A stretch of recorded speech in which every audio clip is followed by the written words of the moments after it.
slides. Okay. So so far no questions, no? Okay. So let's go to the pharmacology of the sympathetic division. No? So to recap, the sympathetic division usually is responsible for slowing, no, ng activity of the tissue. Usually, mas mabilis. The effect ng sympathetic division does not last long kasi it's easily terminated by the enzyme. So we have three groups of drugs which acts on the sympathetic division. Kasi acetylcholine, no? Acetylcholine is a very important, very essential chemical substance, or a very essential transmitter. Unfortunately, it does not last long. No, and usually daw hindi ginagamit ang acetylcholine as medication. Hindi siya pwedeng gamot. Kasi the effect of the drug usually does not long, or does not, the effect ng acetylcholine does not last very long because of the enzyme. So what are used are drugs which are similar to acetylcholine. So ano siya, ang tawag dito, they are usually synthetic, biosynthetic. So hindi sila acetylcholine, but they are drugs which acts like or produces the effect, similar effect as acetylcholine, kasi hindi pwedeng gamitin gamot ang acetylcholine per se. So what is used are the drugs which acts like acetylcholine. And remember, di ba, acetylcholine produces skeletal muscle contraction, peripheral vasodilation, and cardiac inhibition. No? So these are the three groups of the parasympathetic division. You have the cholinergic agonists, the cholinesterase inhibitors, and you have the cholinergic antagonists. No? So agonists, antagonists, and then you have the inhibitors. Okay. So no? Cholinergic agonists are also known as parasympathomimetic. No? These are drugs which produces the same effect as acetylcholine.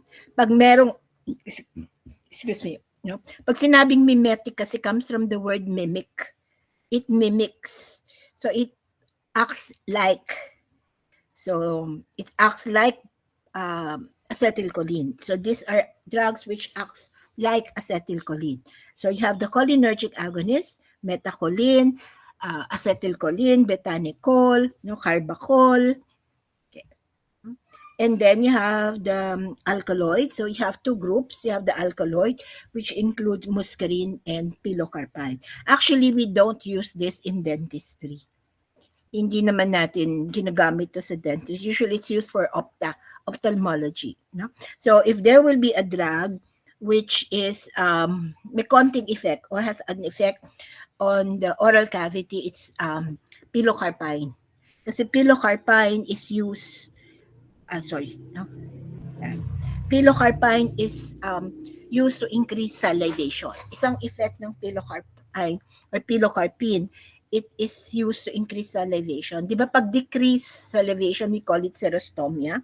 And sabi, no, pilocarpine is or can be used to increase salivation. Or sa atin, or clinically, so if your patient is taking these drugs, you might expect na laway yung patient.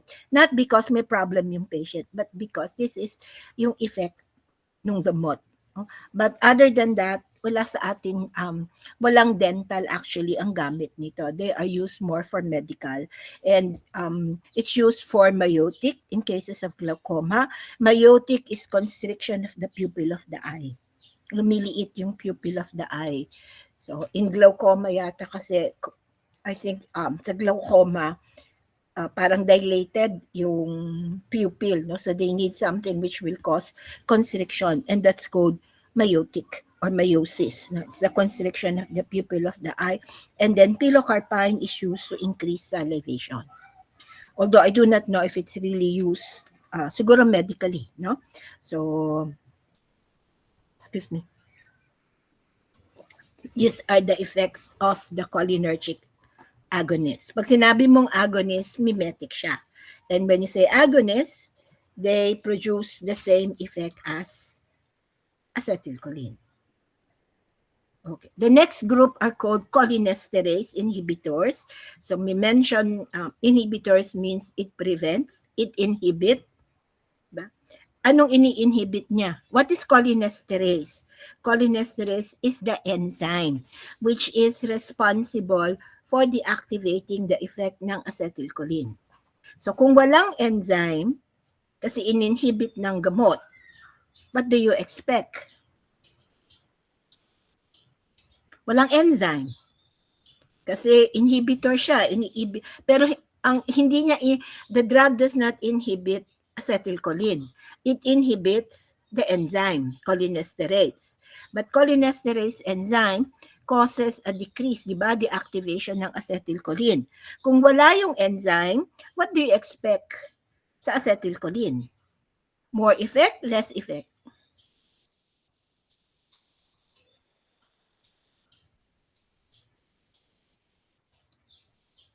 Anong effect ng cholinesterase inhibitors? So what is expected na effect ng cholinesterase inhibitors? So it's almost the same as the first group, the agonist. Different lang ang mechanism of action.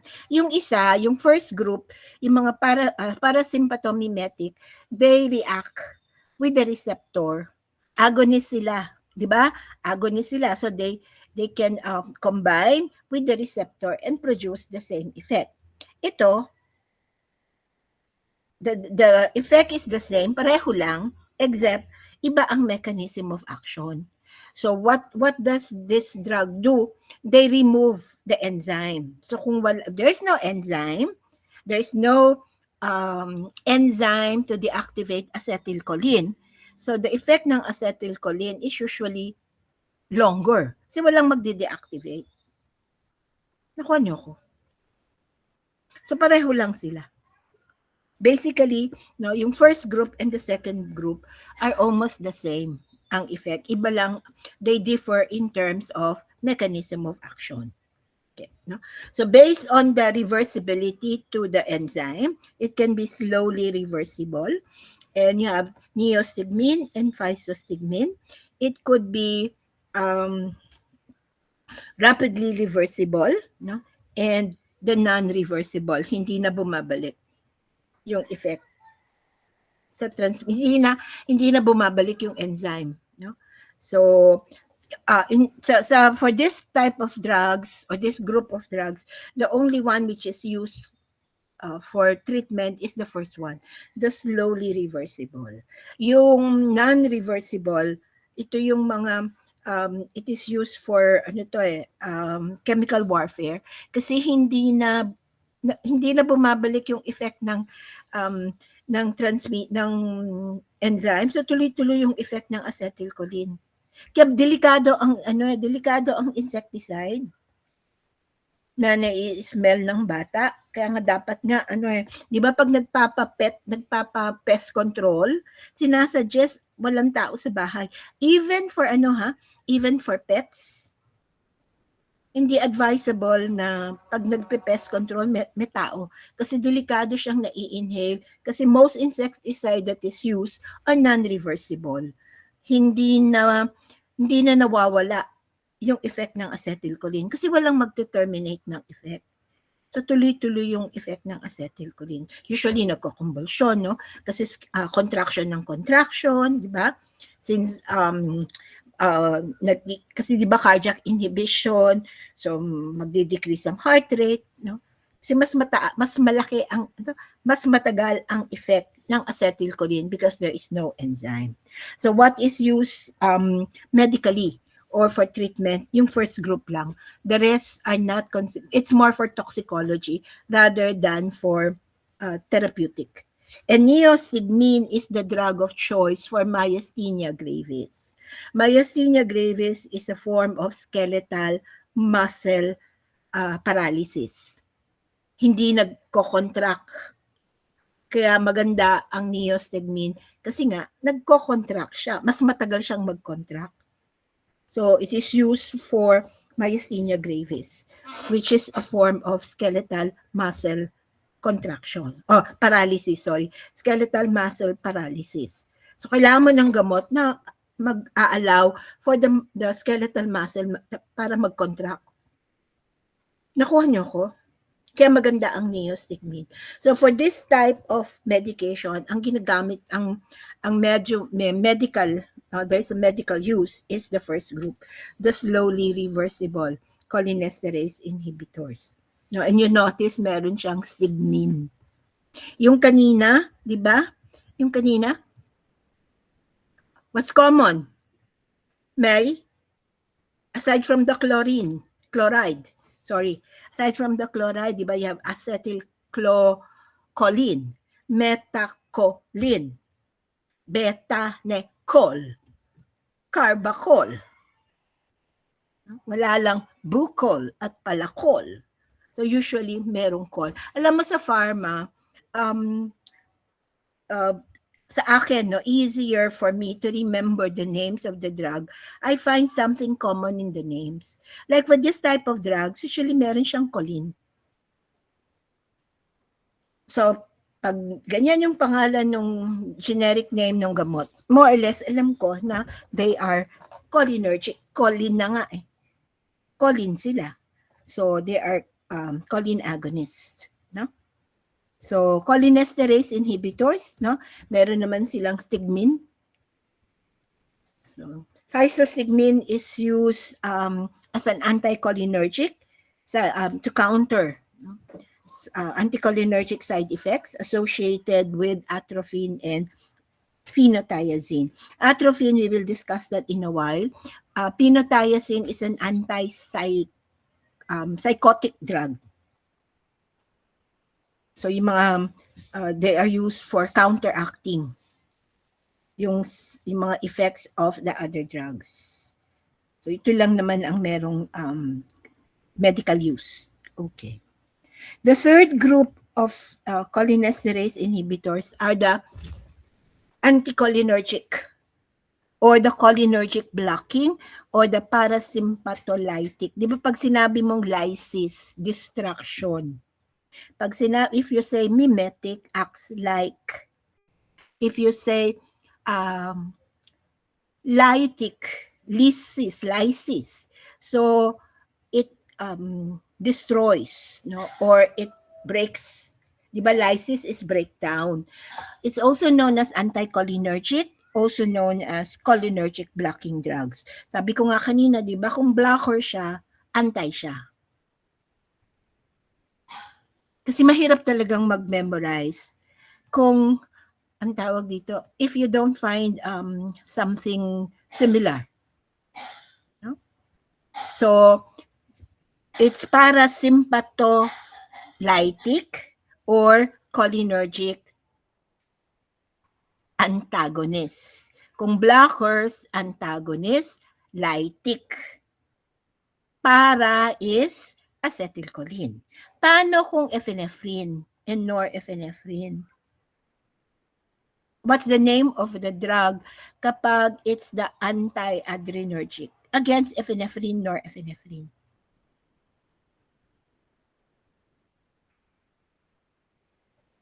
Paano other name for the cholinergic agonist? Cholinergic agonist is parasympathomimetic. What is adrenergic agonist? Papalitan nyo lang yung para.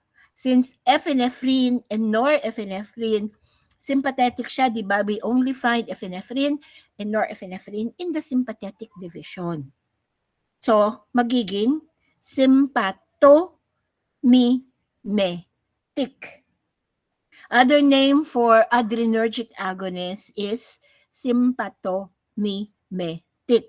What's the other name for anti-adrenergic or adrenergic blocking, adrenergic blockers? Pag blockers, pag antagonist, anong tawag niyo doon? Suffix? Ano yung last word? Lysis, lytic, or mimetic?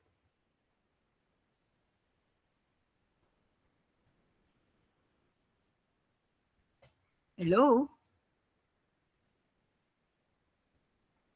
No po.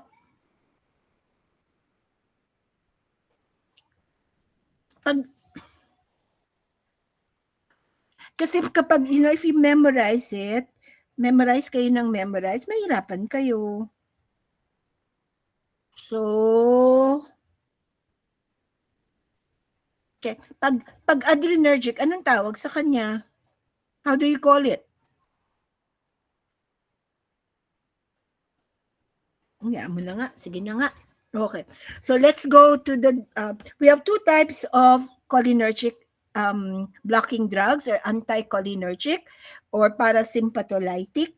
So we have the naturally occurring alkaloids. This includes atropine and scopolamine, and you have the synthetic adrenergic anticholinergic. Synthetic cholinergic drugs, no? So we mentioned, ano ba yung synthetic? It's different from the natural. These are drugs which has been developed in the laboratory. So sa atin, sabi nila sa dentistry daw, if there is one drug which has used in dentistry, it's the blockers, the parasympatholytic. And what does the mimetic do? What does pilocarpine do? It increases salivation. Cholinergic antagonist, or the sympatholytic, or the antagonist, anong napoproduce na? It produces decrease salivation. Usually, it produces xerostomia. Kami nagsasabi na we can use that in dentistry because in dentistry, we don't like saliva. So decrease in salivation is caused by the antagonist. Increase in salivation is the agonist. So agonist, antagonist of the same division, opposite ang effect. If the agonist produces increase, the antagonist produces decrease. Kaya kung memorize nyo, you just memorize one. Babalik rin nyo lang naman yan. Okay? So sa dentistry, no, we have two, atropine and scopolamine. So atropine is used as an anti-sialogog. Di ba? Pag sinabi mong sialogog, that's salivary. Ano ang tawag nyo sa, sa blockage ng salivary gland, di ba? We call it sialoliths. Tama ba ako? So pag sinabi mong sialogog, usually that refers to salivation. And the drug is used to decrease salivation, or what we call xerostomia. So scopolamine, both belongs to the same group. They are naturally occurring drugs, no? Ang difference nila is CNS effects. Yun lang ang difference between atropine and scopolamine. Atropine is not a CNS stimulant. Not a CNS depressant. Di ka makakatulog sa atropine. Or it does not produce depression, central nervous system depression. It's scopolamine, which causes a CNS depressant effect in normal therapeutic effect. Kaya ang gamit magkaiba din. Scopolamine is used as a pre-anesthetic agent. Atropine is used as an anti-sialogog. Yun lang ang difference nila. Basically, they have the same. No? They have the same effect. The only difference between the two groups is CNS effects. One is a CNS depressant. The other is not a CNS depressant. Okay. And then you have the synthetic anticholinergic, or synthetic parasympatholytic, or synthetic anticholinergic. So you have propantylene bromide, and it is used for gastric ulcer. Kaya if your patient complains of dryness, no, ko-complain ng patient ng xerostomia, you ask, baka naman meron siyang ulcer. So nagtitake siya ng medication for the ulcer kasi one use ng propantylene no, Probantin, itong mga gamot na, this type of drugs is used in the treatment of ulcers. So baka drug-related lang. Dok, bakit palaging dry yung mouth ko, no? Baka naman it's side effect ng gamot. And if the patient is taking drugs which is belonging to the anticholinergic, you expect may konting dryness of the mouth. So, drugs, agonists, antagonists of the same division, usually opposite ang effect. If the agonist increases, the antagonist decreases.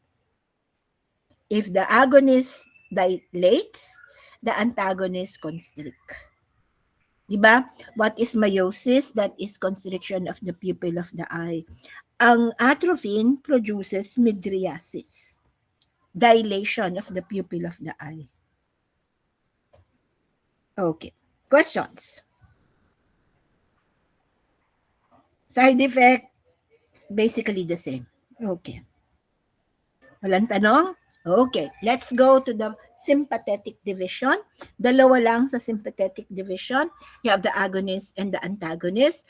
And drugs of the agonist, antagonist of the same division, opposite ang effect. Okay. No? So, we have different forms of adrenergic agonists, what we call parasympatomimetic. These are drugs which act like epinephrine and norepinephrine. So we have epinephrine hydrochloride. Epinephrine hydrochloride is the drug. Epinephrine is the transmitter. Yung gamot, epinephrine hydrochloride. Commercially, it's available as adrenaline. No? Remember, there are two types of receptors for the sympathetic division. You have the alpha and the beta. Whether the drug produces stimulation of the alpha produces constriction, vasoconstriction. Stimulation of the beta receptors produces vasodilation. Opposite ang effect. So for those drug acting on the sympathetic division, it requires alpha and beta. If a transmitter or if the drug combines with the beta, the drug will produce vasodilation. If the drug combines with the alpha, it produces vasoconstriction. So whether the drug produces constriction or dilation depends on two factors. One is it depends on the predominant type of receptor in the tissue. Kung mas maraming alpha,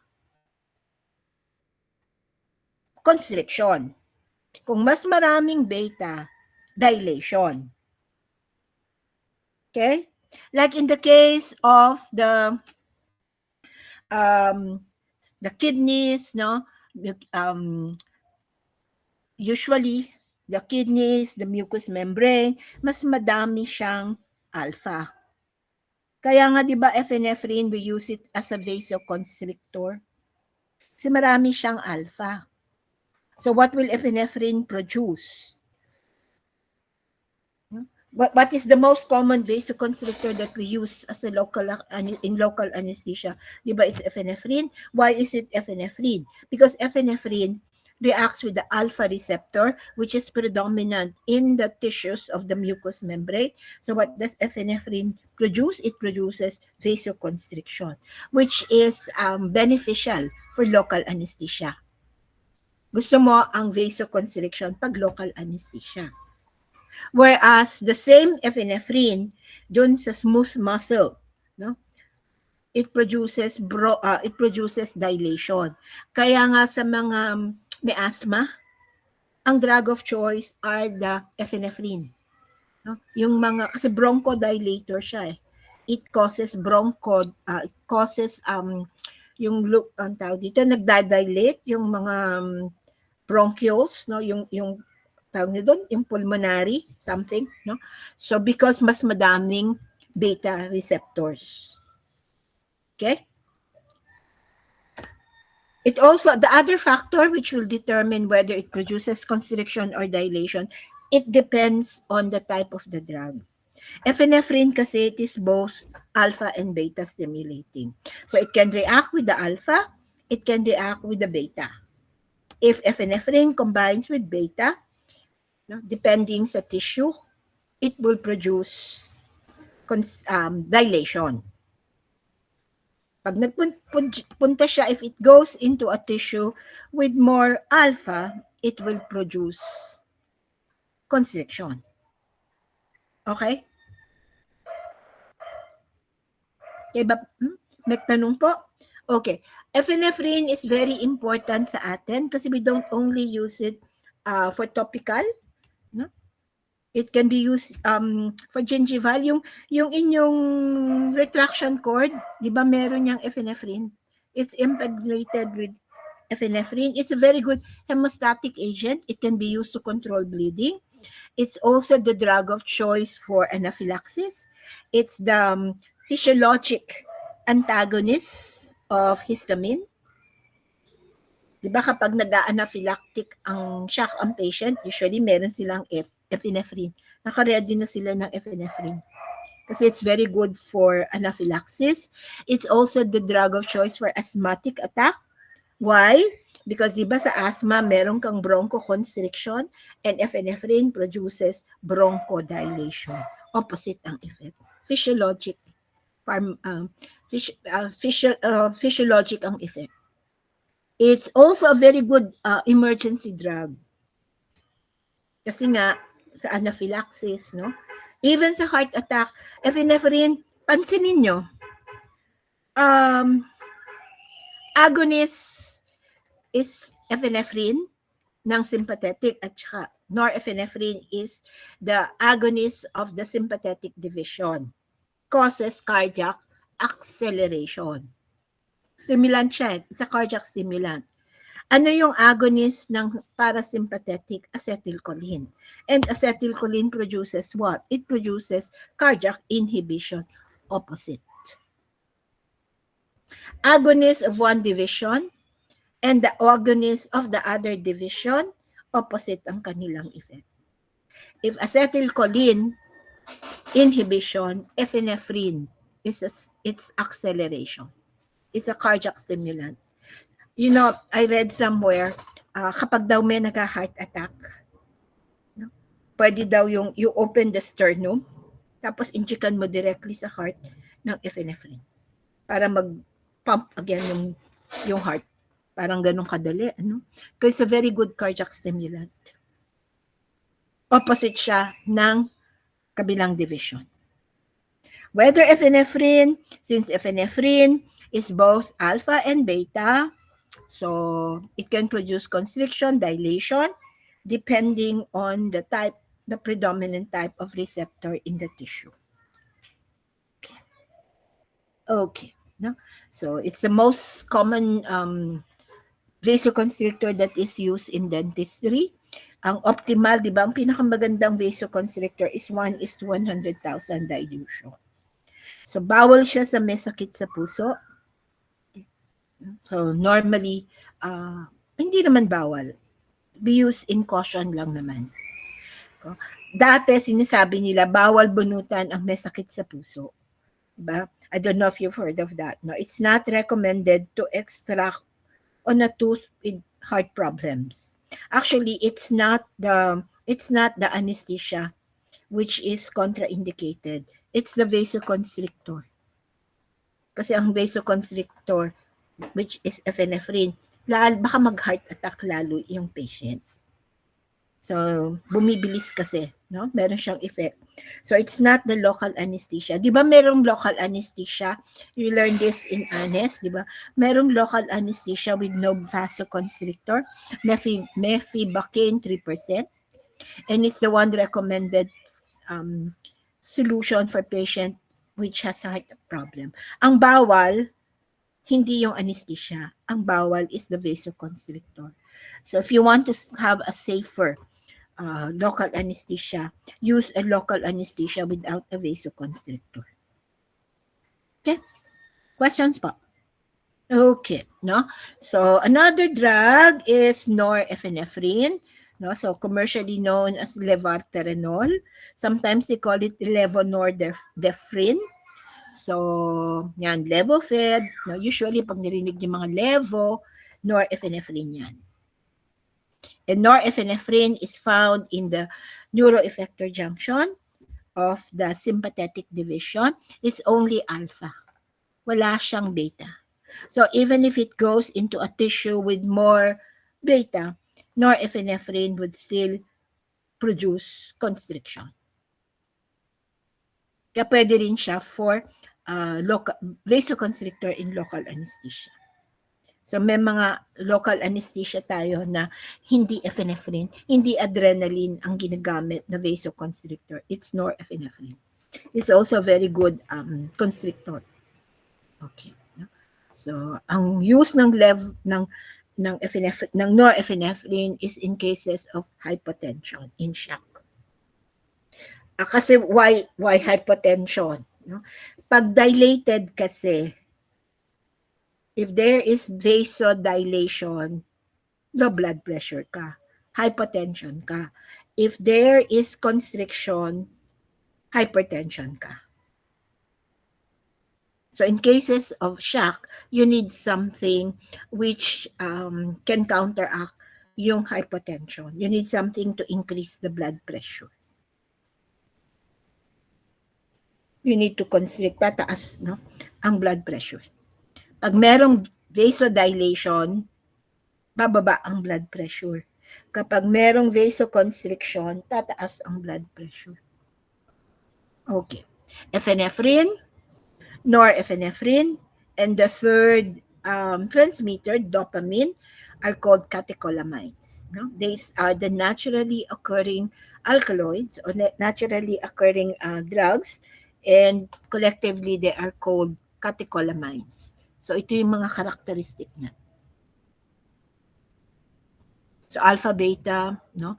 Usually in cases of shock associated with sepsis and myocardial etiology. These are the indication for dopamine. So dopamine, epinephrine, norepinephrine are called catecholamines. Fourth agonist, adrenergic agonist is isoproterenol. No, it's commercially known as Isoprel. So beta lang siya. So it's a very potent cardiac stimulant, no, used in the treatment of asthma. Yung if you have yung nasal Ventolin for asthma, tingnan nyo yung isang gamot doon sa Ventolin. Ventolin kasi it's actually multiple entity. Madaming gamot. Plenty of medicine in Ventolin. And one of the medicine there is Isoprel. Isoproterenol. And it's a very good bronchodilator because it's basically beta. Nagdadilate. So, pag dilated yung mga bronchioles, syempre mas mabilis, mas maganda ang flow ng air.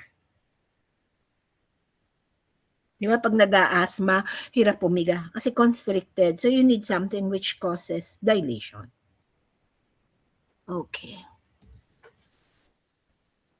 You have ephedrine, no?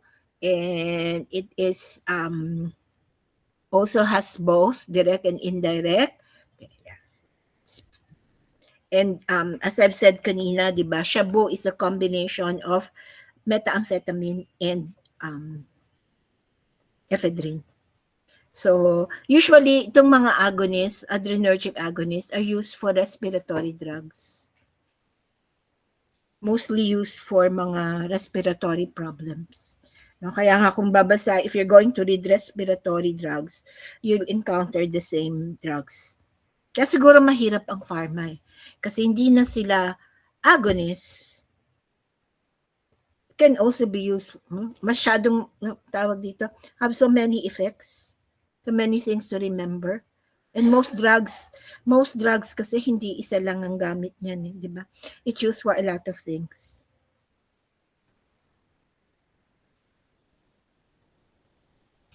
And then these are the synthetic. They are synthetic adrenergic drugs.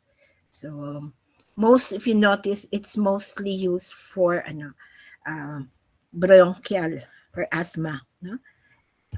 Dextroamphetamine, that's similar to your amphetamine. So it's dextro, and it's so kahit amphetamine, 'di ba, may gamit pa rin. It's used for it's very useful for attention deficit syndrome. ADHD, pwede daw yan sa ADHD.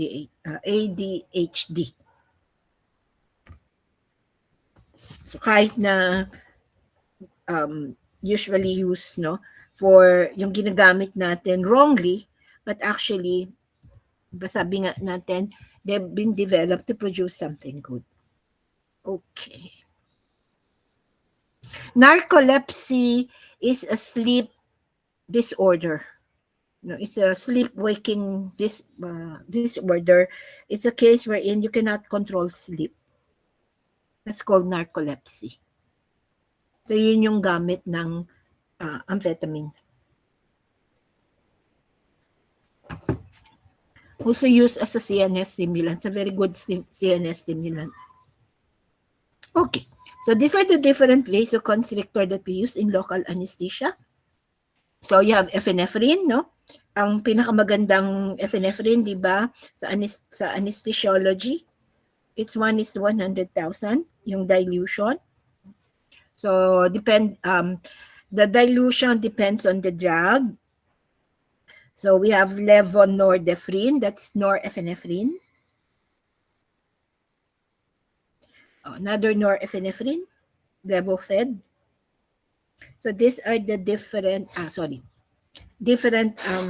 vasoconstrictor in local anesthesia. Okay. Why do we put vasoconstrictor in local anesthesia? Bakit kailangan may vasoconstrictor sa local anesthesia? What does the vasoconstrictor do in cases of local anesthesia?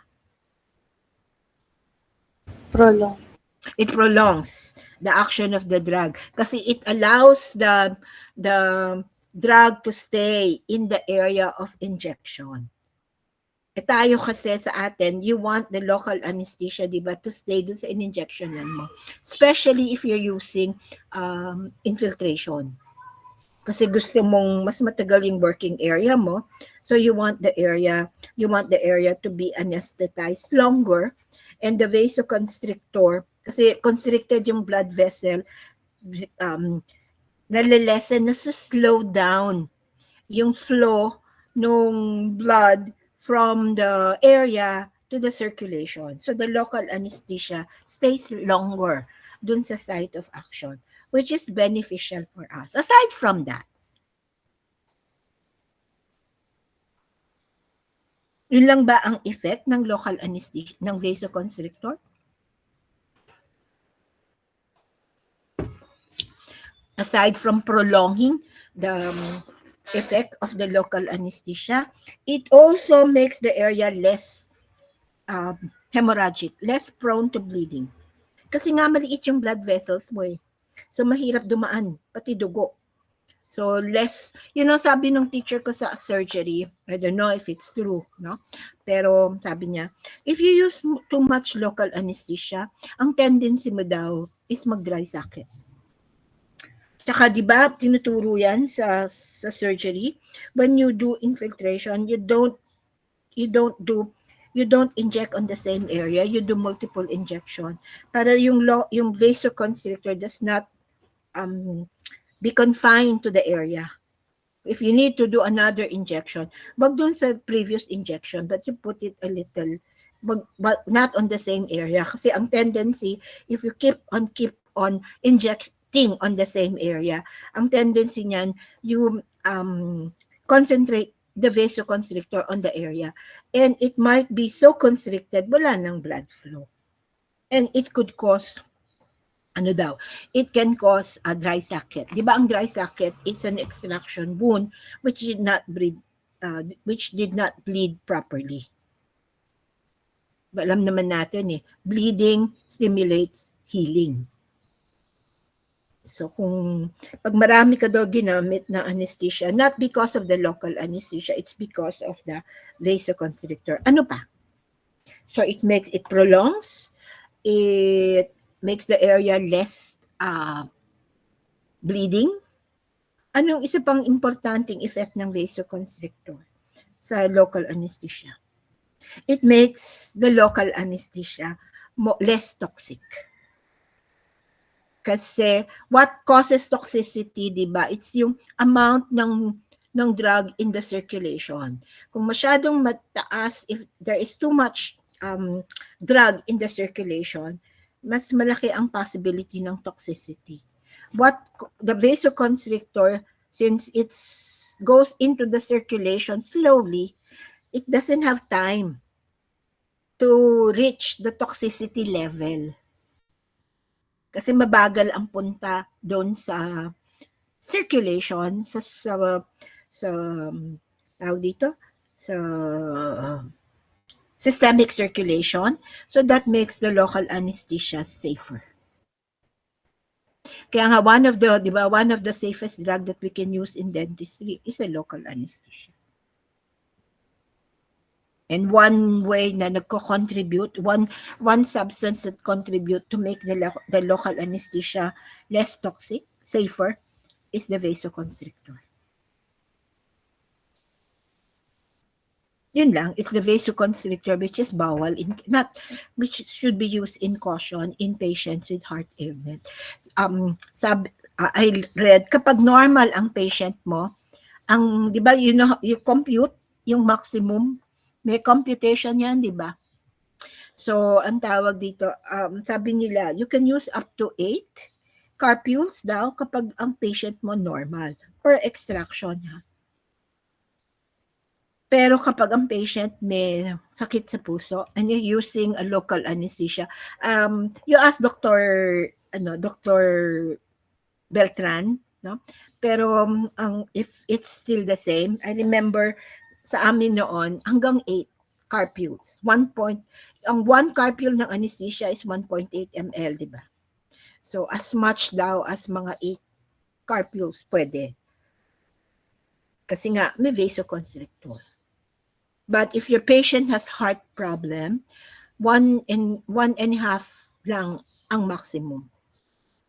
You lessen the amount, not because of the anesthesia, but because of the vasoconstrictor. Kaya ang recommendation is you use local anesthesia without a vasoconstrictor. That makes it safer for the patient with heart ailment. Okay. And then you have the adrenergic blocking drugs. No? So we have the agonist, the sympathomimetic or the adrenergic agonist. And then the other group of drugs are called the blockers, the anti-adrenergic or the adrenergic blocking drugs or the sympatholytic. So we have different groups. These drugs are often used for cardiovascular diseases. So dun natin usually ang gamit nitong mga blockers. In cases of hypertension, angina pectoris, no, yung mga cardiovascular diseases. Yung mga agonists, usually, ang gamit niyan is more for respiratory. In the blockers, the adrenergic blockers or the anti-adrenergic, ang gamit nila is mostly for cardiovascular diseases. Okay, no? So depending on what is the mechanism of action, so we have the alpha blockers. So anong ginagawa nitong mga alpha blockers, beta blockers, no? They prevent the release transmitter, epinephrine, norepinephrine, from combining with the receptors. So if the drug prevents the epinephrine, norepinephrine from combining with the alpha receptor, ang tawag sa kanila alpha blocker. Kapag it prevents the transmitter, epinephrine, norepinephrine, from combining with beta, they are called beta blockers. And we have two types of beta blockers. The selective beta blockers, tawag din sa kanila, are cardioselective beta blockers. They only affect the heart. Kasi yung beta receptor, we have two types of beta receptor. Actually, even alpha. May alpha 1, alpha 2. And then beta, may beta 1, beta 2. Beta 1, this is the beta receptor which is found sa heart. Nakikita lang ang beta 1 sa heart. The type of beta receptor that is found in the other tissue is beta 2. Kaya nga yung mga beta blockers, pag sinabing cardioselective, it only affects beta 1. Heart lang siya, kaya cardioselective. It only affects the beta 1. And beta 1 is found in the heart. So, pansinin niyo yung pangalan. Acetabutalol, di ba? Atenolol, metoprolol, propranolol, timolol, pindolol, mga olol. Beta blockers, di ba? Ang tawag sa mga beta blockers, mga olol. Pag narinig niyo mga olol, beta blockers yan. Okay? And then you have the non-selective, which affects beta 1 and beta 2. So pag sinabing cardioselective or beta 1 lang, non-selective beta blockers affect both beta 1 and beta 2. So ito sila. Yan. Mga olol. And usually you see these drugs for cardiovascular diseases.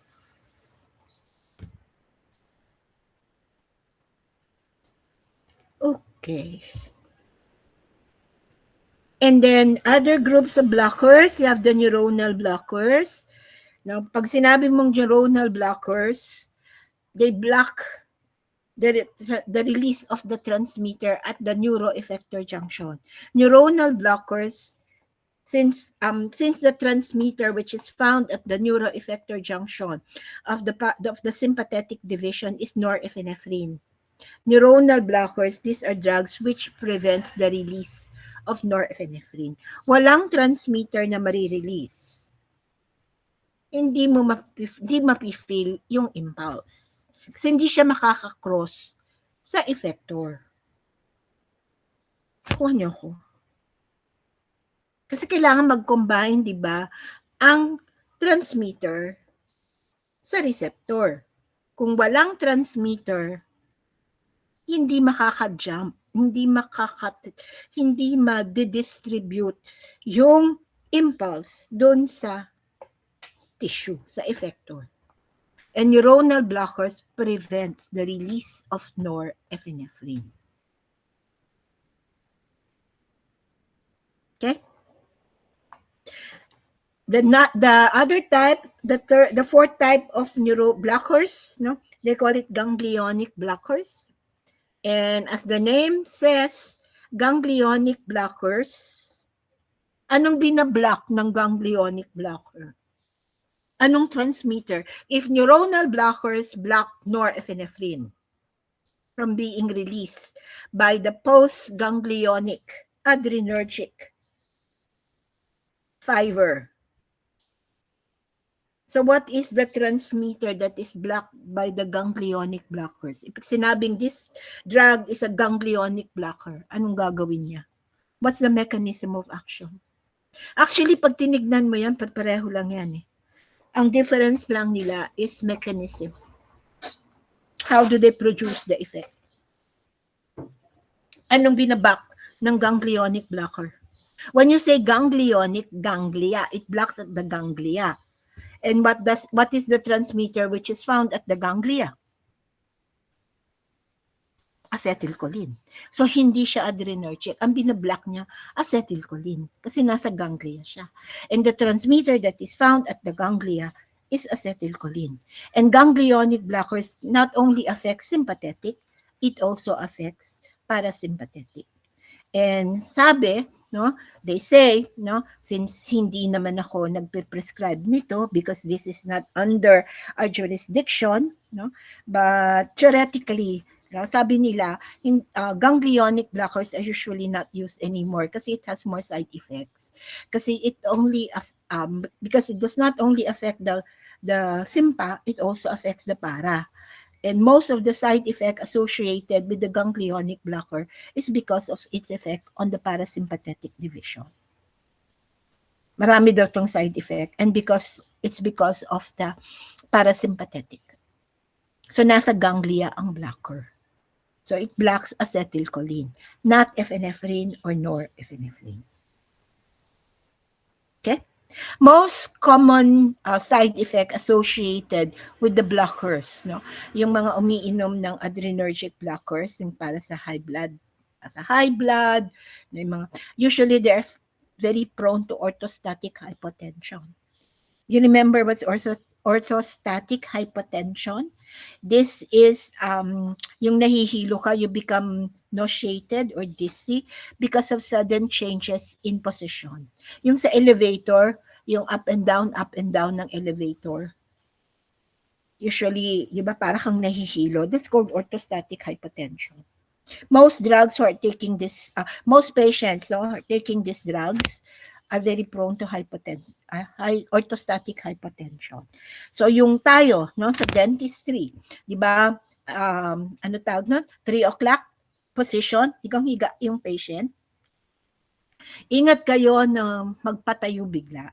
Di ba even normally, pag tagal kang nakahiga, sasabihin sa'yo, wag ka munang tumayo. Upo ka lang sandali. Wag kayo, even pag gising nyo sa umaga, no? Wag kayong biglang tatayo. Let the blood pressure return to normal first. Okay? Kasi yung hilo, yung bigla kang parang nahihilo, pag bigla kang tumayo, that's called orthostatic hypotension. And most drugs who are taking the blockers, the adrenergic blockers, are prone to orthostatic hypotension. Okay. Questions po?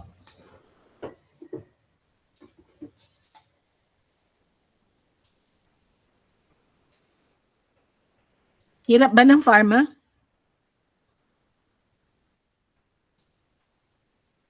Dali lang naman, di ba? Kamusta? Kaya pa? Kaya pa. No. Kaya pa ba? Ayaw niyo namang sumagot eh. Hello? Hello po. Kaya pa, Doc. Kaya pa. Okay. No, kaya pa naman. Kasi isa pa lang yung gamot natin, di ba?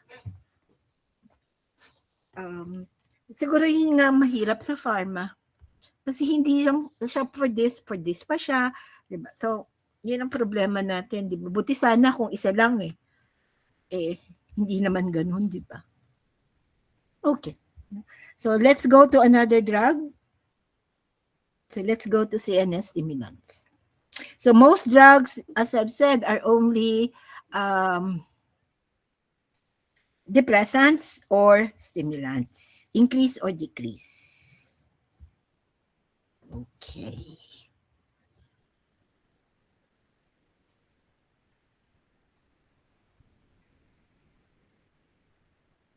Okay. Can you see the slides? Yes, Doc. Okay. So let's go to another group of drugs. They are called stimulant, no? So actually hindi naman natin to. We are not allowed to use these drugs. So dapat ang dapat alam lang natin. So hindi naman natin siya ginagamit, no? So kaya hindi ako masyadong particular with the hindi ko masyadong inaano yung tawag dito, yung dosage, kasi hindi naman natin ginagamit sa dentistry. Ang importante, alam mo siya, no, that it's a stimulant and this is what the effect of the stimulant. Okay, no?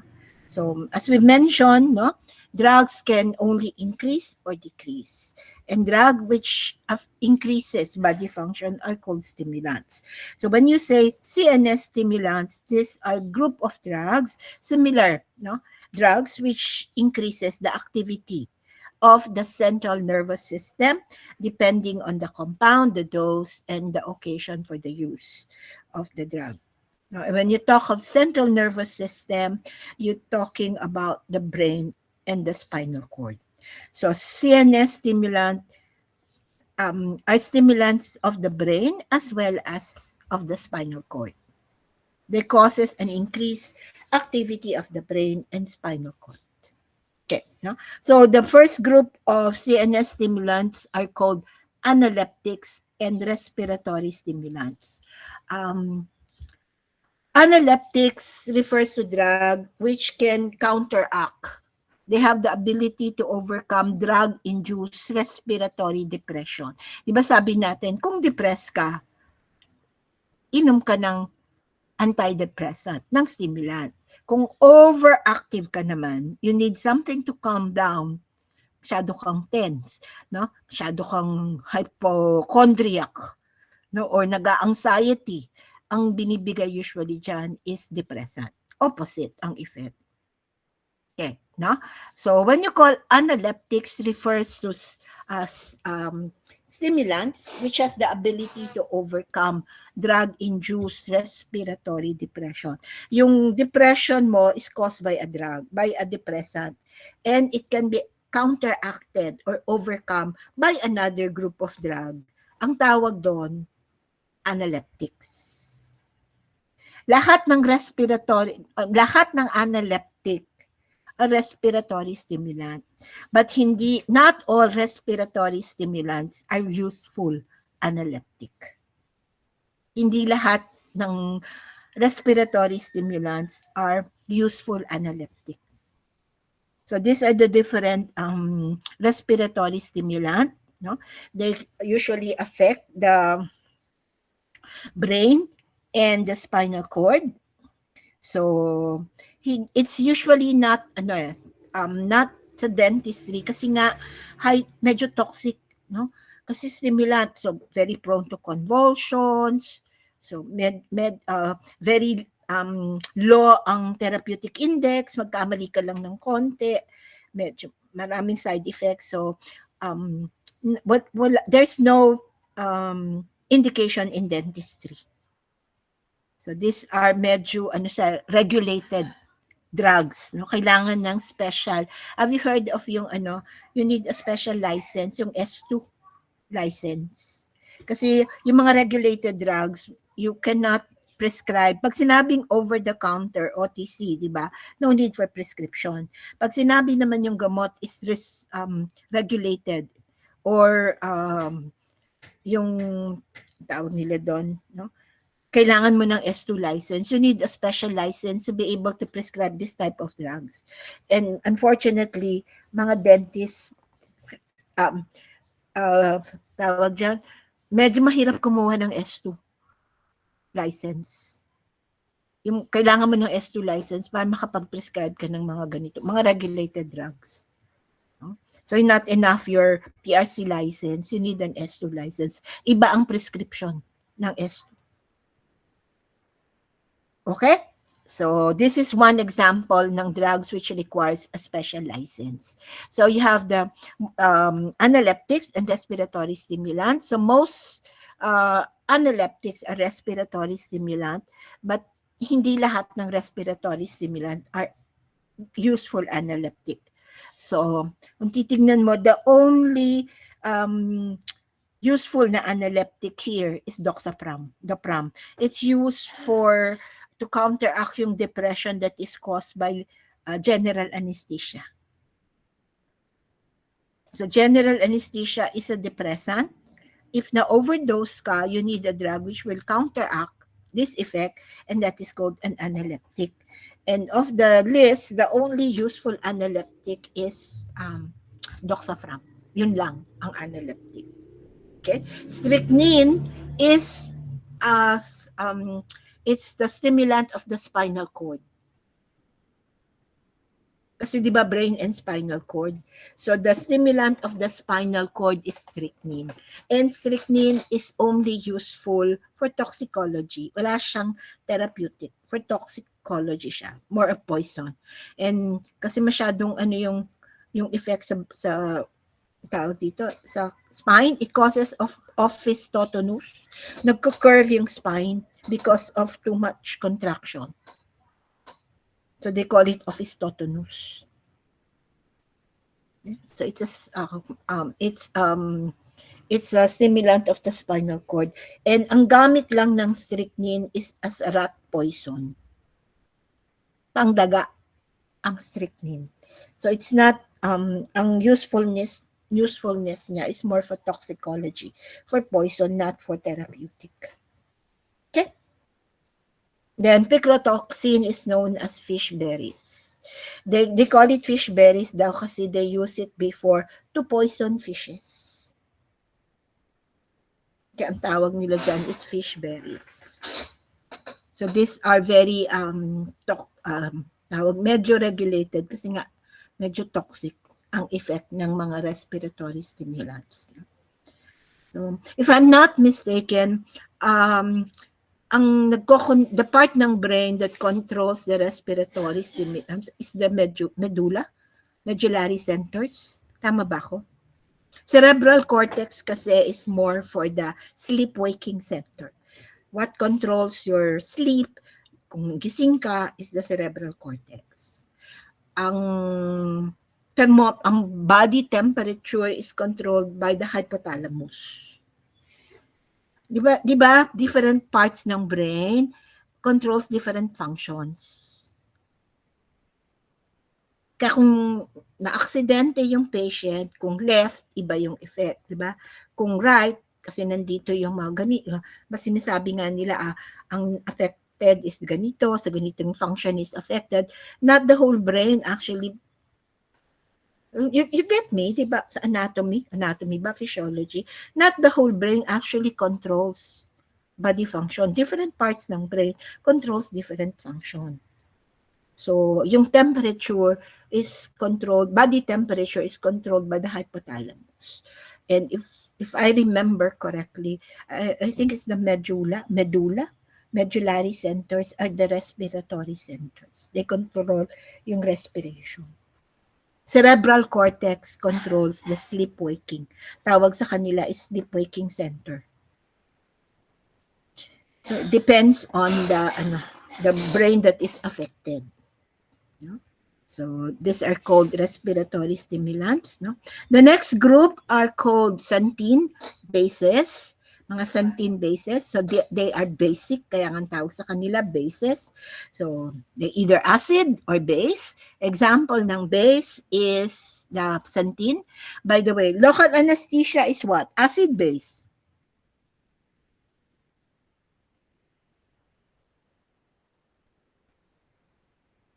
Is it a weak acid or a weak base? Ang local anesthesia.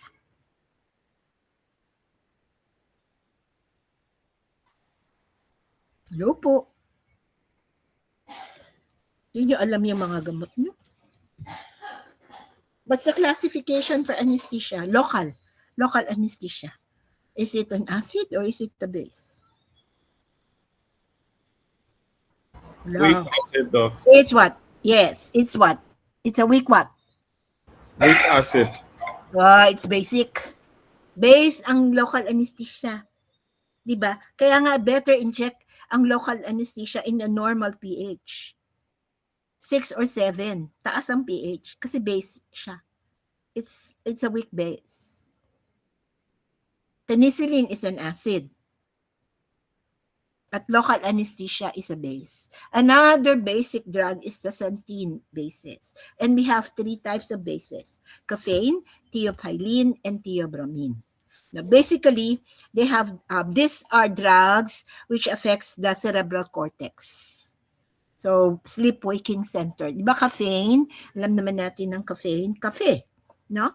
So, it actually affects the cerebral cortex. Kaya pag inaantok ka, you feel lethargic, no? Gusto mo something to wake up, or medyo kulang ka ng energy, you drink coffee. No? Kasi nga, it perks you up, it stimulate your thinking. No? Ako, pag I have to think a lot, I need to drink coffee. Okay. Anyways, and then you have theophylline and theobromine. So, tatlo sila. The only difference among the three is the tawag dito, yung potency. They have the same pharmacologic effect, but they have different potency. So whether it's caffeine, theophylline, or theobromine, they are CNS stimulants as well as respiratory stimulants, but not analeptics. They are diuretics. You know what is diuretics? These are drugs which increases urination. So usually ginagamit yan for high blood pressure, to lower the blood pressure, di ba? Have you heard of LASIK? So these are drugs which increases urination. So this is usually used to control blood pressure. They are cardiac stimulants as well as bronchodilator. The only difference among the three xanthine bases it's the potency. The most potent CNS stimulant is caffeine. The rest, it's theophylline. More potent diuretic, more potent cardiac stimulant, more potent bronchodilator, it's theophylline. Bakit sa patient, di ba, pag nagkakape, nagpapalpitate? Kasi kasi cardiac stimulant ang coffee. Hindi nga lang not that potent, but they are also capable of cardiac stimulant. Di ba, pag sinabi mong stimulant, increase. So, a drug which can cause cardiac stimulation is caffeine. No? So, it's caffeine is the most potent CNS stimulant among the xanthine bases. The rest, it's theophylline. Okay. So, let's go to caffeine. No? So, it's the most widely ingested CNS stimulant. Okay. Kayo, ilang cups ng coffee, no? You know, ang sabi, therapeutic, coffee it's okay, no? Provided you take it yung recommended dose. Ang recommended dose ng coffee is around 60 to 100 milligrams. Yun daw ang daily consumption, recommended daily consumption ng caffeine. It's 60 to 100 milligram. Kasi at therapeutic doses or recommended doses, the only part of the brain which is affected by caffeine is the cerebral cortex. Kaya relatively safe siya in recommended dose. No? Cerebral cortex lang. And sabi nga natin, the cerebral cortex is your sleep-waking center. It stimulates the cerebral cortex. That's why you think more, di ba? You also, hindi ka masyadong napapagod kasi nga yung energy, no?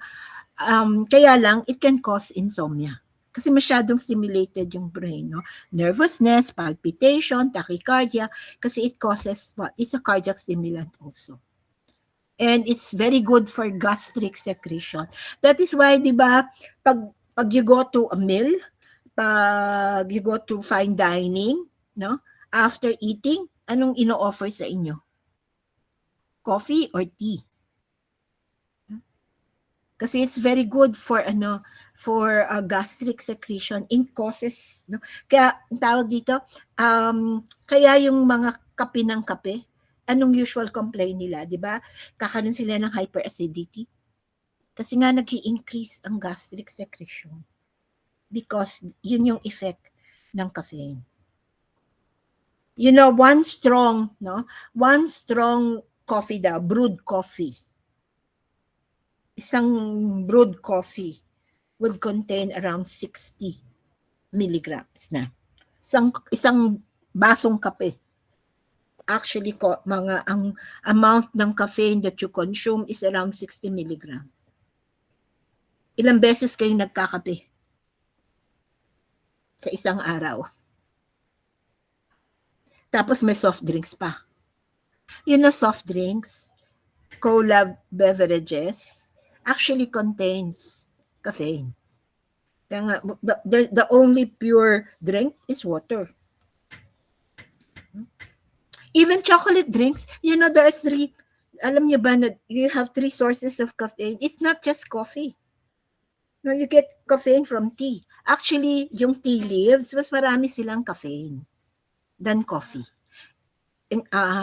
Mas marami siyang caffeine, yung tea leaves, kesa sa coffee beans. It's just that mas maganda ang extraction.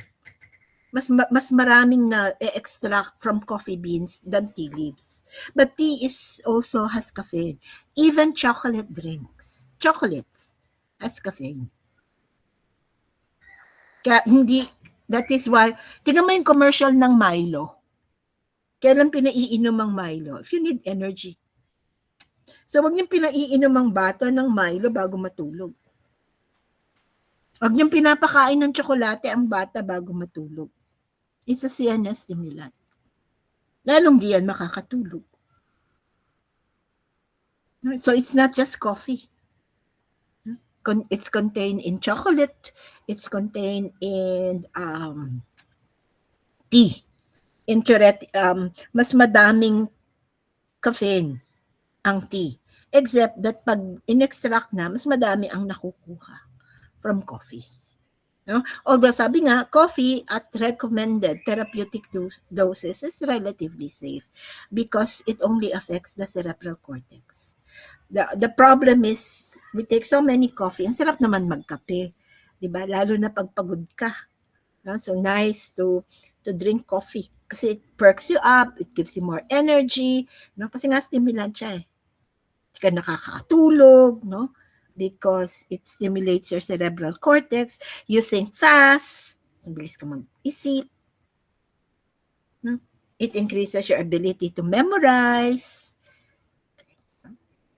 But unfortunately, if it's beyond, over too much caffeine actually affects the different parts of the body or the other parts of the brain.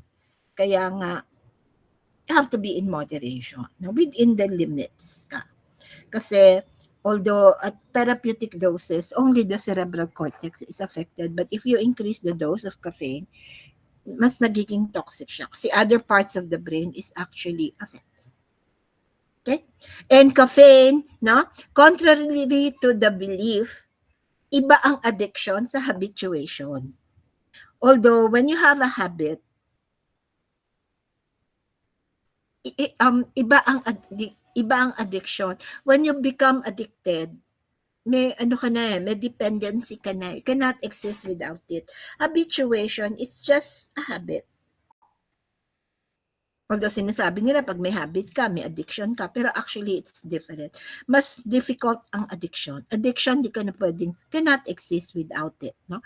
Whereas if it's habituation, pwede ka namang wala. Hinahanap mo siya, pero pwede kang wala. And caffeine it doesn't produce addiction. It produces habituation.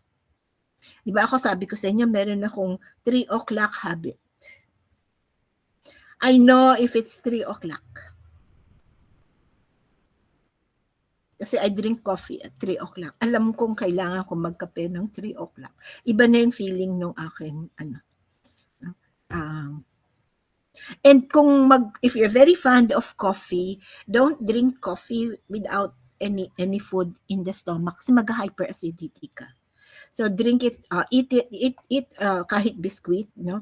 Kasi not coffee lang. Dapat may konting kasama yan para hindi masyado ang hyperacidity, no? So hindi siya it's not addicting, it's only habituating. Although sabi ng friend ko daw, I like to drink coffee. I cannot exist without coffee in the morning. So, sabi ng friend ko, no, iba daw ako kapag hindi pa ako nakakapagkape sa umaga. Sarap namang magkape sa umaga, right? Gives you energy. Okay? Okay, no? Theophylline, it is used more as a bronchodilator, usually in asthma. And theophylline, it's combined with ethylene diamide, and it produces a substance which is known as aminophylline. And it's usually the more potent bronchodilator among the three, no? Tingnan yung nag-asthma, yung pang-asthma, yung Ventolin. Tignan niyo yung isang component ng Ventolin nyo. It's theophylline. It's aminophylline, not theophylline, it's aminophylline. And aminophylline is a combination of ethylene diamide with theophylline and basically used for asthma. Theobromine is used more for diuretics. So iba-iba sila ng recommendation. Caffeine is used more for a CNS stimulant. Theophylline is used more as a bronchodilator. Theobromine is often used for diuretic. Okay. The third group of CNS stimulant are the sympathomimetic amides, no? So this includes amphetamine and related drugs, yung mga beta-amphetamine, dextroamphetamine, no? And in this case, it's really addicting. Hindi siya habituating.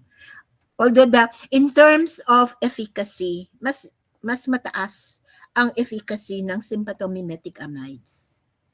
Higher ang efficacy. Kaya if you need yung need a little bit more perk up, no, na hindi na kaya ng caffeine, usually amphetamine. Yung mga doktor, no, 'di ba, yung mga doctors na kailangan 48 hours ang duty, mga ganyan.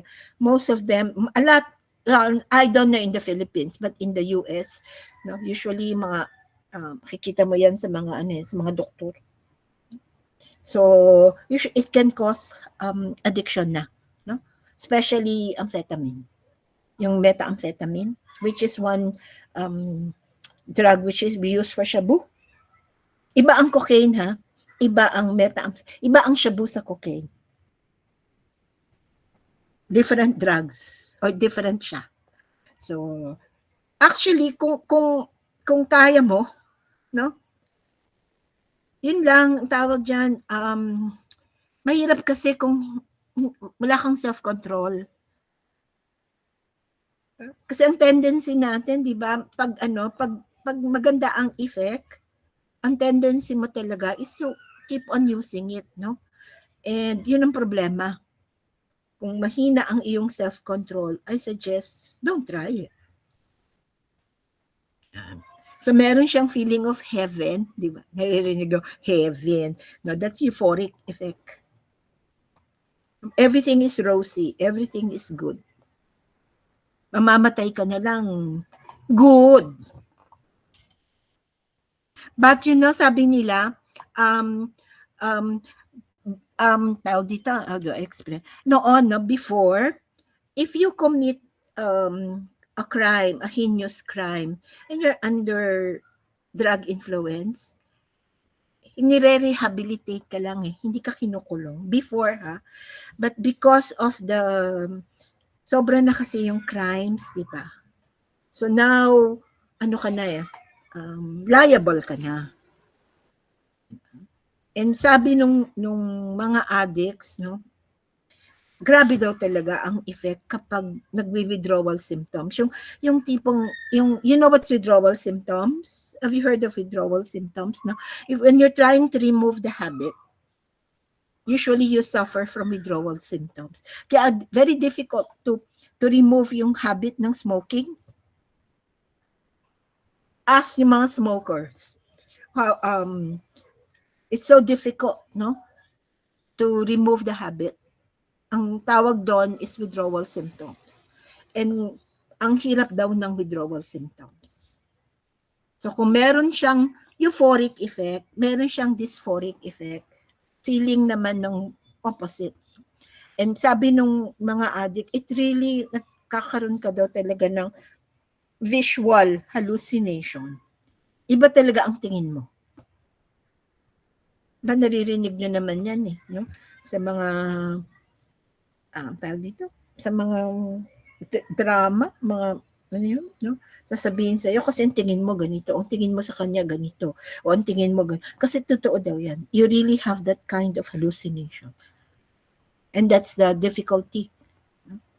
And it's anorexia, kaya payat ang mga addicts, di ba? Kasi they do not eat.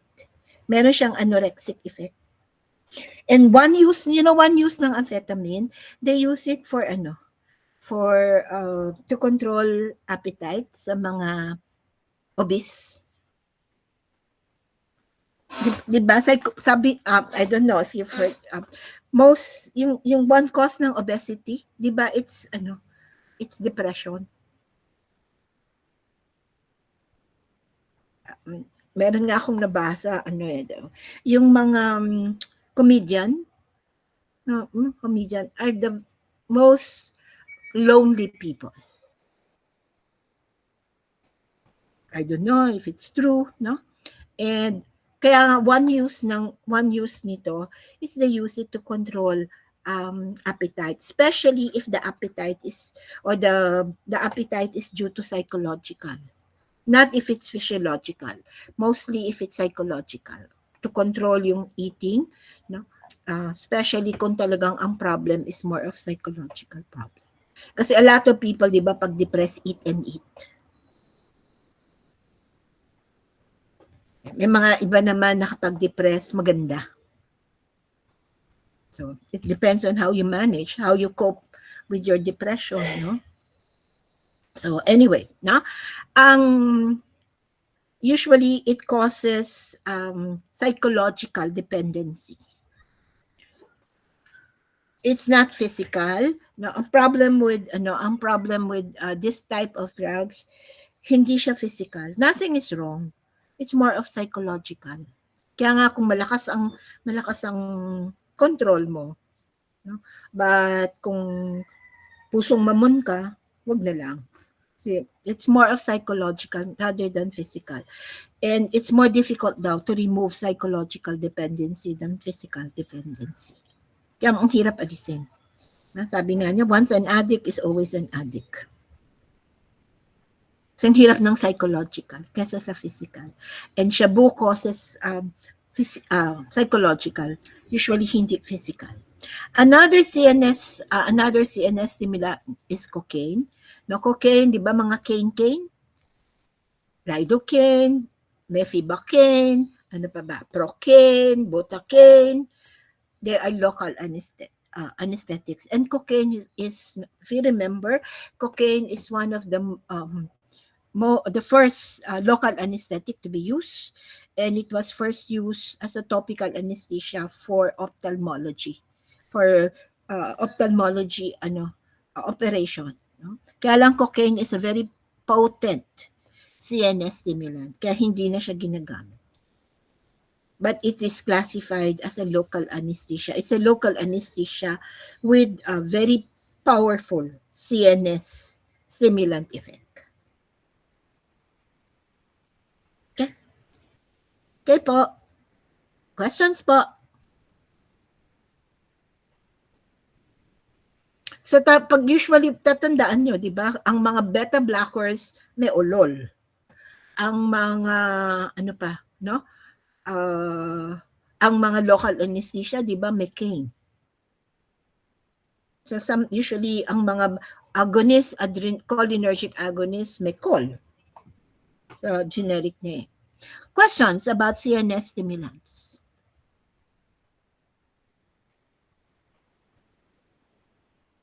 Wala. Okay. Kaya pa? Kaya pa. No. Kaya pa ba? Ba't di na kayo sumasagot?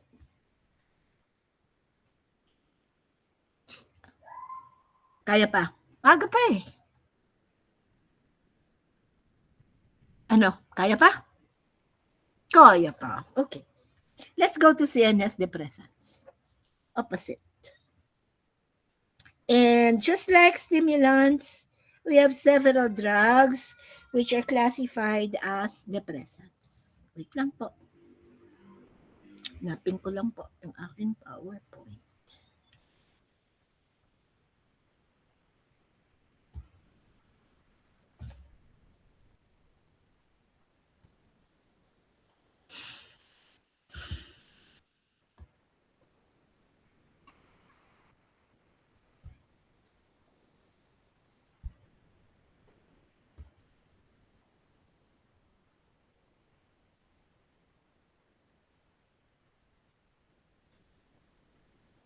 Natanong, habang hinahanap ko yung aking PowerPoint.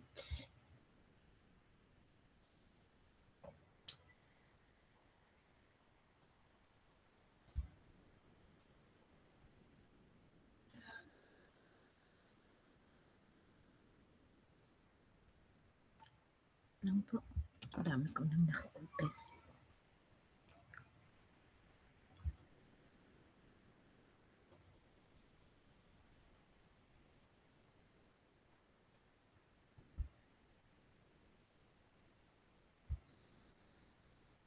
Kita yung slides? Yes po. Okay. So let's go to the other opposite ng stimulants. Let's go to CNS depressants, no? Kung stimulant increases, depressant decreases. And there are a lot of drugs which are considered as depressants. Most common adverse or toxic reaction associated with depressant is respiratory depression. Kapag na-overdose ng stimulant ng depressant, ang most common cause ng death is respiratory depression, di ka makahinga. So these are drugs which are capable of producing depression, CNS depression. Different anesthesia, different drugs, no, different uses, but bottom line is all of them are classified as CNS depressant. All of them nakakaantok, and most of the time, sila, ang pinaka adverse effect associated is hindi nakakahinga kasi kapag sobra na ang depression, naaapektuhan na ang respiratory system. So you have general anesthesia, no, sedative hypnotics, you have minor tranquilizers, narcotic analgesic, and then the anticonvulsants, no. So sedative hypnotics, so familiar naman tayo with the general anesthetics. Okay, not really necessary in dentistry. No? Sedative hypnotics refers to the same drug. Kaya palagi silang magkasama, sedative hypnotic. Sedatives are drugs which are capable of sleep. Nakaantok. Mga sleeping pills, nandito yan. Hypnotics, you just become groggy. Hindi sila sleeping pills. No? But it makes you a little groggy lang. And they usually refers to the same drug depending on the dose. Kung merong hypnotic dose, merong sedative dose. Kung mataas yung dose na binigay, sedative siya. Sedative yung dose. Kung lesser yung dose, less yung depression that is produced by the drug. But it refers to the same drug. Kaya may tinatawag na sedative dose, hypnotic dose, no? But kasi nga, it refers to the same drug. Minor tranquilizers, another group of CNS depressants, are called the minor tranquilizers. Dalawang klase ang tranquilizers. You have the minor and the major. Minor tranquilizers are also known as anxiolytic. When you say anxiolytic, against anxiety. Have you heard of Valium, no, diazepam? Usually pang-relax, pang-calm. Hindi sila sleeping pills. They are not really, it's different. Iba ang sleeping pills. Okay, iba din ang group. Minor tranquilizer are different, no? There's another, it's usually known as anti-anxiety or anxiolytic. Di ba pag sinabi niyo anxiolytic, against anxiety. Also called anti-neurotic. Major tranquilizers are antipsychotic. Ito talaga yung pang-psychosis.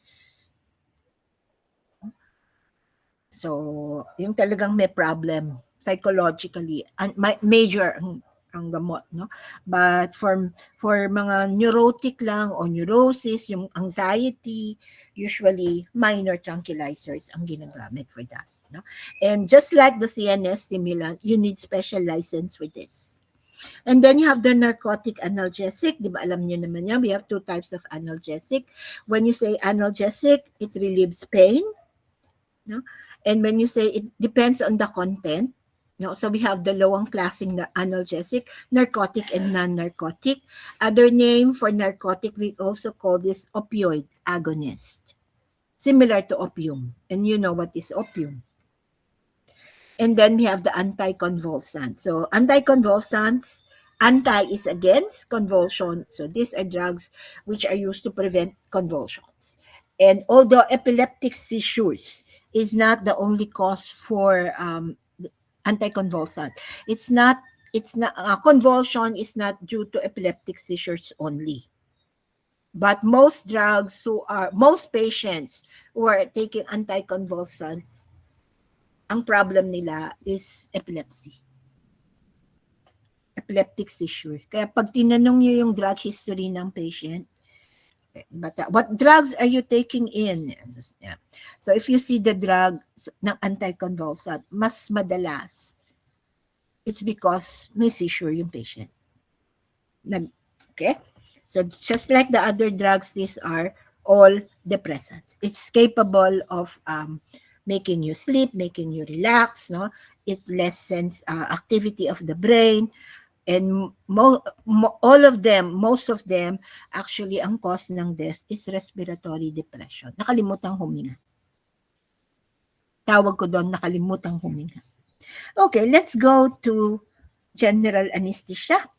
Okay. By the way, what's the difference between anesthesia and analgesia?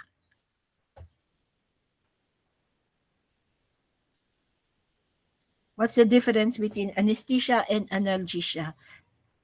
Analgesia is loss of pain without loss of consciousness.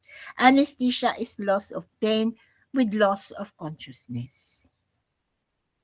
Kaya ang tawag sa local anesthesia, it's called regional anesthesia. So usually pag sinabi mong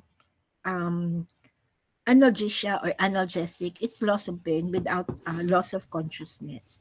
Whereas anesthesia is loss of pain and loss of consciousness.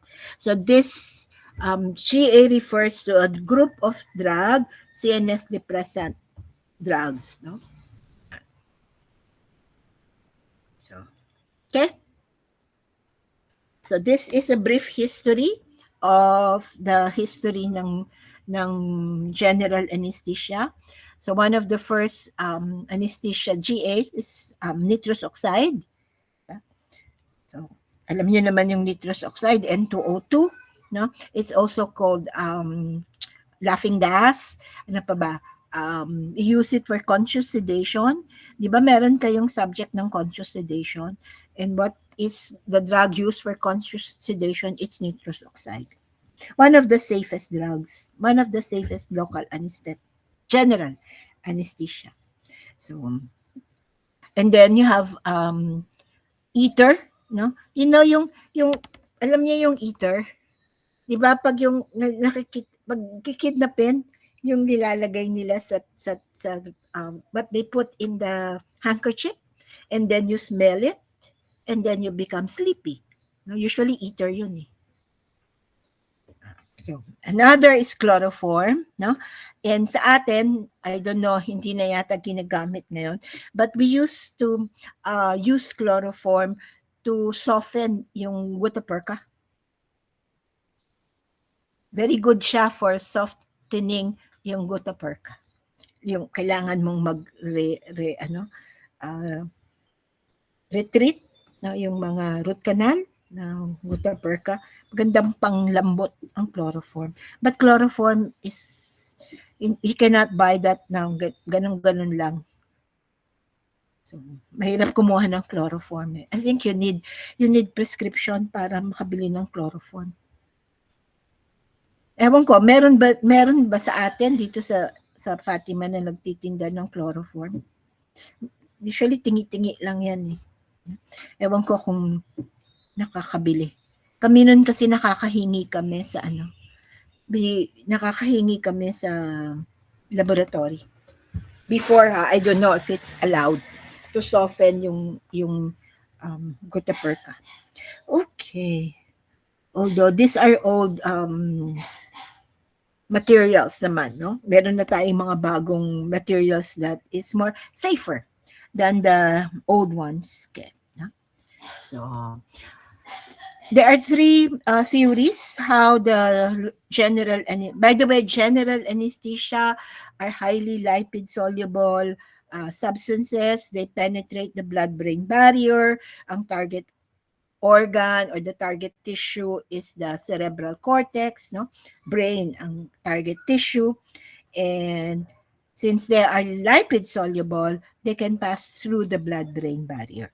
There are three theories which try to explain the mechanism of action ng GA. So the most acceptable daw is the lipid Mayer overtone theory. And they relate the potency ng anesthesia to the lipid solubility of the drug. Kaya the potent why is it effective? Because they are highly lipid soluble.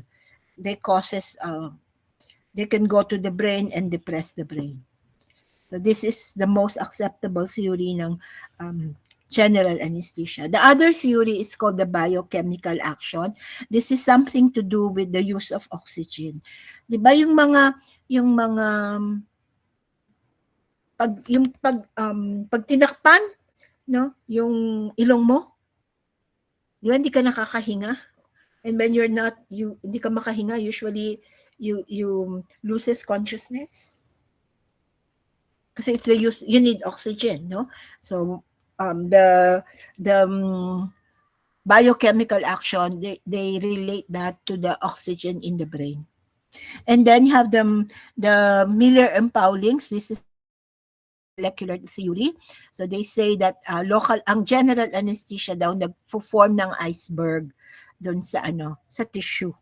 And have you heard of frostbite? Di ba pag napa-frostbite ka, nagnanumb, and sometimes hindi mo napapansin, you don't see na medyo natatanggal na yung mga severe frostbite because of the cold. Diba? Sometimes natatanggal yung daliri, they remove they remove the fingers na hindi mo nararamdaman, no? And ganun daw ang general anesthesia, nagpo-form siya ng iceberg and it makes the area numb. But the most acceptable theory is the lipid solubility theory, or called the Mayer overtone theory. Okay. So, alam natin, di ba? General anesthesia is divided into stages. And the old way of describing the different stages is the Guedel system. So, under the Guedel system, you have 4 stages ng anesthesia. So, the first is analgesia.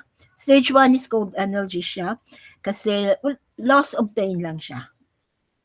It starts from the administration to the loss of consciousness. No?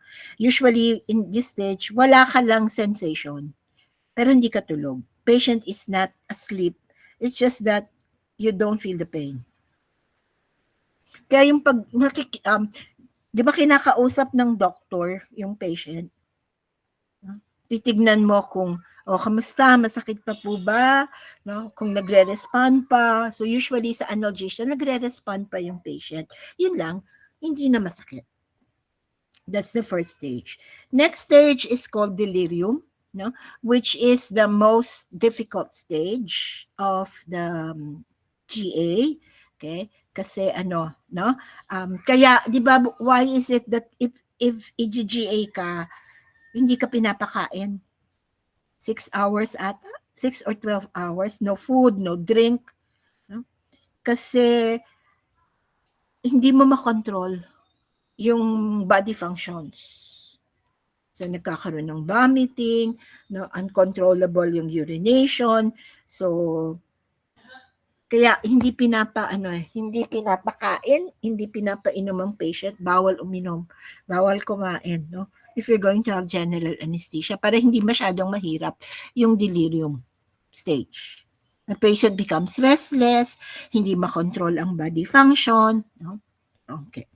And then the third stage is called surgical. Time that the patient becomes asleep already. So they call it surgical kasi this is the time when the surgeon is ready to start the operation. And this stage of GA is divided into planes. Meron siyang plane 3 and plane 4. Depending on the response ng patient. Di ba tinitignan yung eyelid, no? Kung tataas yung eyelid, kung hindi na nakokontrol, babagsak na yung eyelid, di ba? Sine-check nila kung okay na siya. Tulog na talaga yung patient. And usually, this is the start when operation is, yung operation is usually started during the, during the surgical anesthesia. And then you have the fourth stage, which is called the respiratory paralysis. And hindi na the anesthesiologist does not allow you to reach this stage kasi ang anesthesia kasi, di ba, ang tawag dito, nagdidipen. Lumalalim no? And sometimes, if you go to this stage, baka hindi ka na ma-revive. The depression is so severe na hindi na ma-revive yung patient. Kaya pag ganon, death na ang susunod. So most of the time, hindi na pinapaabot sa respiratory paralysis. Kaya 'di ba hindi umaalis ang anesthesiologist until after the operation kasi minomonitor niya yan nire-regulate niya yung stage, nire-regulate yung level of the anesthesia. Sabi nung friend ko, kung magpapa-opera ka, no, hindi lang dapat magaling yung surgeon. Dapat magaling din yung anesthesiologist kapag GA ka. Successful nga yung surgery, di ka naman nagising. So, kailangan magaling din ang anesthesiologist. And usually, kinokontrol nila. Mini-maintain yung patient to a certain level. Hindi na ina-allow for you to deepen it kasi nga, pag masyado nang malalim ang level ng iyong GA, baka hindi ka na ma-revive. And di ba, merong recovery room after GA. Dadaling ka muna sa recovery room. And you're not going to be returned to the room, yung room mo, unless medyo awake ka na. Kaya tawag nila doon, recovery room. The only time tina-transfer yung patient doon sa room is kapag medyo nagising na yung patient. Groggy pa rin, pero at least gising. Get me? Kasi susunod after stage 4, no? It's so severe, then hindi ka na ma-revive. The patient will not be revived anymore. Okay. And then the other system is called the flag system. So this is divided into 3 stages. You have the induction phase, and then you have the maintenance phase, and you have the recovery phase. Okay. Questions? Okay. So anesthetic agents are classified based on the route of administration. Paano ibibigay yung anesthesia? So based on this, no, it can be through inhalation, gases, and volatile liquids, or IV. So these are the different agents. No? So you have gases and liquid, volatile liquid through inhalation, and you have the IV. So ultra-short-acting barbiturates are sedative hypnotics, di ba? They are also classified as sedative hypnotics. They are also good anticonvulsants. No? So, opioids are narcotic analgesic. Benzodiazepine are minor tranquilizers. Okay. So under gases, the most important gas is nitrous oxide. No, sabi nila this is the only gas which is used now is nitrous oxide. Kasi yung cyclopropane, although it is more potent, but it's quite dangerous. Masyadong toxic daw yan. No? And ethylene naman is also not recommended kasi nga medyo toxic din yata. So in terms of gases, the most important gas which is used as a general anesthesia is nitrous oxide. And then you have the different volatile liquids.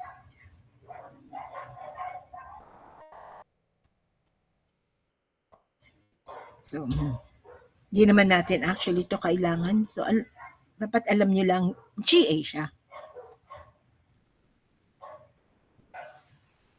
So, these are the different inhalation. And then we have the IV. So, you have the ultra-short acting barbiturates. Now, we have ketamine, Ketalar. Ketalar is known to produce what they call dissociative anesthesia.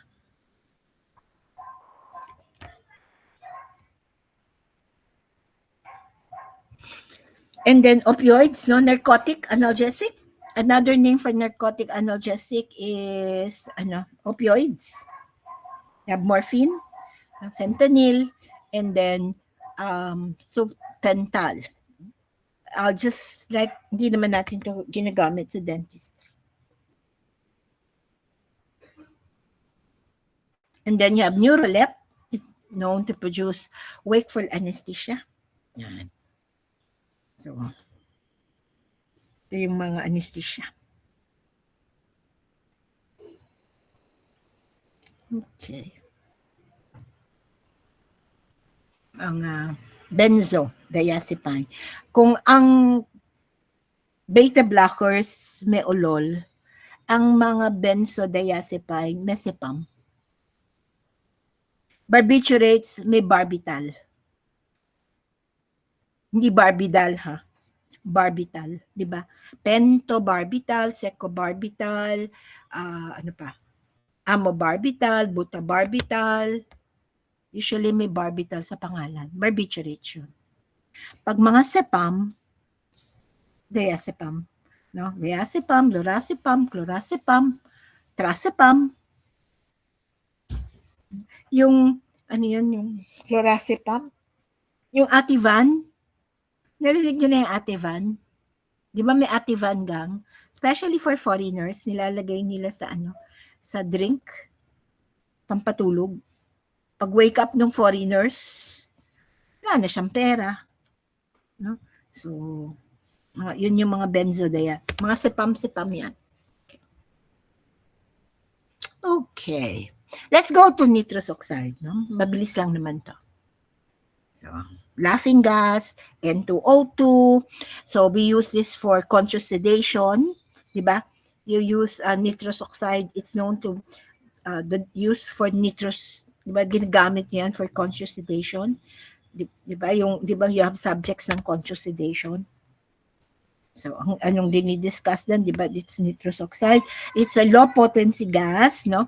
So, usually not used alone as a local anesthesia, usually combined with other local anesthesia. It's combined with other general anesthesia. Low potency lang siya. But quite safe naman. No? Among the gases, it has a low potency. No? Hindi siya ganun ka taas in terms of potency. Some very seldom used alone, but usually combined with other GA. Now, among the different GA, among the different gases, it has the lowest gas solubility coefficient. And this is the side effects.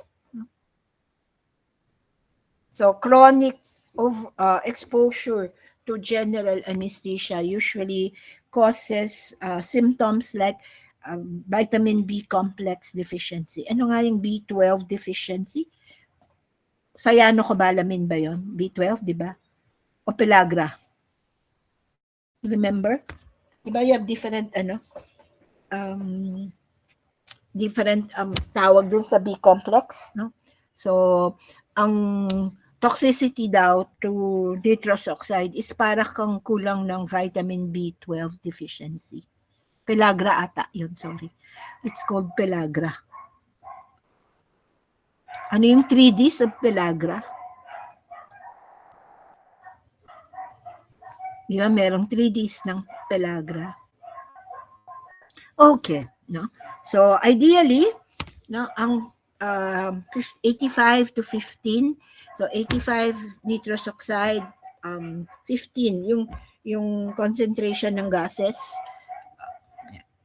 Although ang sabi it's 65-15, which is more desirable.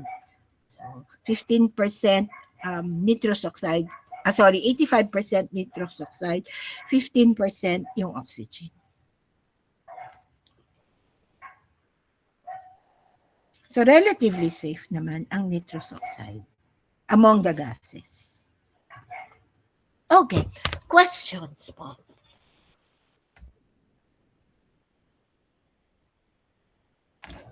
Wala man talong. Kaya pa ba? Ako ang magtatanong. Kaya pa?